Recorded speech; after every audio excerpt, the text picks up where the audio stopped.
The next thing that's really happening is that our product is changing. So, company has changed a lot. The members have stayed young, but there's a generational change, which is very, very important. It's probably the most important thing that's happening at Tinder right now. And simultaneously, the product is changing as a result. And so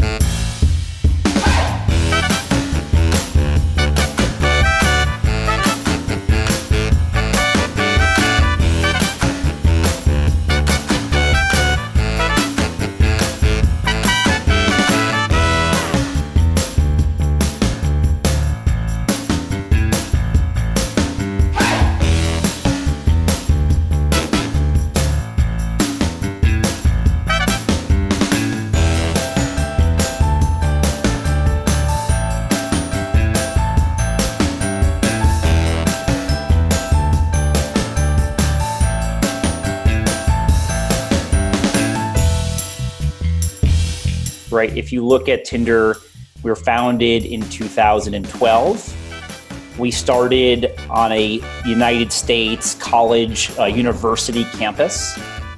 But relatively quickly, it became a really big global phenomena, right? It went around the world and it went to Tokyo and Seoul and Jakarta and Paris and London and everywhere, really in between, small towns and big towns.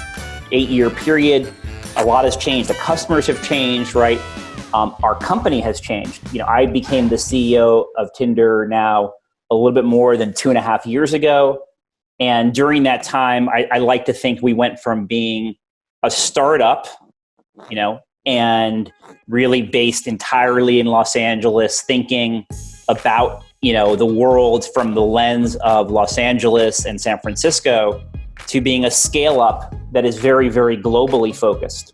One of the very first things that I wanted us to do when I got to Tinder in late 2017 was really try to understand our members all around the world, not just in the United States, not just on US university campuses. And so we have, a team in Seoul, South Korea, we have a team in Jakarta, right? We have a team in Tokyo, we have teams all across the world now that are really helping us understand. That's been a big part of it. The next thing that's really happening is that our product is changing. So, company has changed a lot.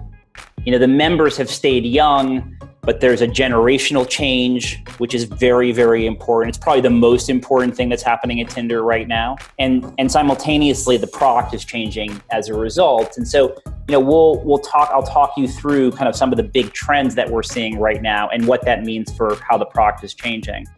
If you think about connecting with new people over the past 3 or 4 months, connecting online and connecting in person, only one of those things was possible for many parts of the world. And so we say in the US, for example, that, online dating is just dating, right? If you think about this experience here, we wouldn't say, oh, we're having a virtual meeting. We would just say we're having a meeting, right?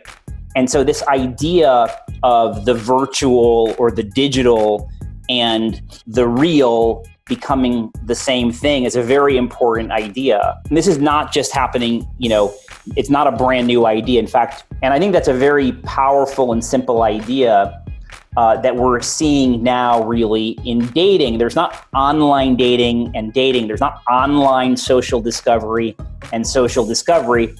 It's just social discovery. And this is not meant to replace the physical world, right?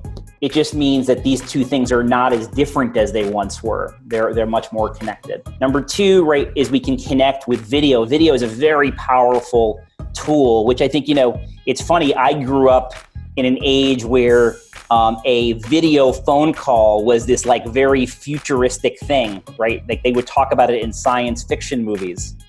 And then it arrived and you're like, well, actually this is here and it is what people imagined it would be. So the future has arrived and it allows us to connect, have emotional connection in a screen.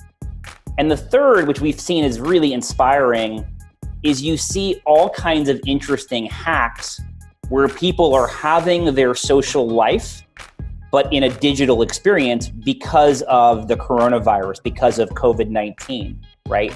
And so you've seen people, for example, taking a cooking class together, or people playing Animal Crossing together. Tinder historically was about you'd come to Tinder to swipe, to meet somebody new, and then you would socialize with them in the physical world. And we now see that you actually will come to Tinder and you'll connect with them and you'll socialize with them on Tinder to start.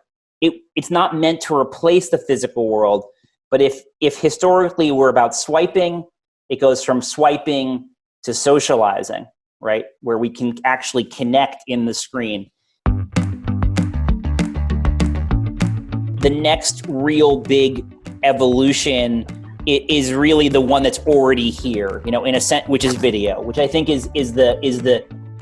we've been waiting a long time for this technology to really get to the point where people are very comfortable. I have a group of friends, and if you had asked me, would I socialize with that group of friends on a video chat room on Zoom, 5-6 months ago, I probably would have said, no, we'll go out and we'll go to a restaurant or we'll go to a bar. Now well, I have done that and it's pretty good and I don't have to get in my car, right? I don't have to drive across town. LA traffic is a disaster. And so, I don't think it replaces the desire to go to a bar, but I think it makes me much more comfortable. So I think we're going to see now the next few years in lots of different examples, not just in the world we're in, but in many other places, we're now comfortable and familiar with. And so people will do a lot of different things. You see people, for example, taking exercise classes, right? Obviously not an area we're in at all, but I think it's a good example, whereas a few years ago, that would have probably been very uncommon. Now a lot of people are comfortable with it. During COVID-19 pandemic, was this the best lesson that Tinder as a matching and exploring new friend platform learned? Is it change the future of dating? A lot of these trends were already happening, but what COVID-19 has done is really two things. It's accelerating them, so it's making them happen a lot faster. I think, and you've heard other people probably say this, they're seeing 3 or 4 or even 5 years of change in 3 or 4 or 5 months. And I think that's very much true. I think there's another part which is really important, which is a lot of these trends were already happening for Gen Z members, right, on Tinder. So these are not new ideas for them. If we had a group of 20, 18-year-olds listening, they'd be like, yes, of course, this is already how it's been for many of us. So I think what's happening is the second part is many more of us are now becoming a part of this trend. And maybe for some of us, it would have taken years and years. I'll give you an easy example. I don't think my parents had ever done a video call with anyone before this. And perhaps, they're very computer and technically they understand, but that was not something they were going to do. And so that's an easy example of a big generational difference where you get a large number of people becoming more comfortable. If you look at, let's look at online dating. If you go back to 2015, let's just, pick a time, reasonably far away. You come to Tinder, you match, you go meet with them offline, right? And so the idea of hanging out and connecting and socializing on Tinder 5 years ago was really not an idea. I think now in the same time, in many parts of the world, Tinder specifically has become the most common way to meet new people. So that's a huge change. First meeting on Tinder and then socializing on Tinder before you go connect offline. It won't be for everyone, but I think it's going to be a big, big change. And that's what I would call the second wave of online dating.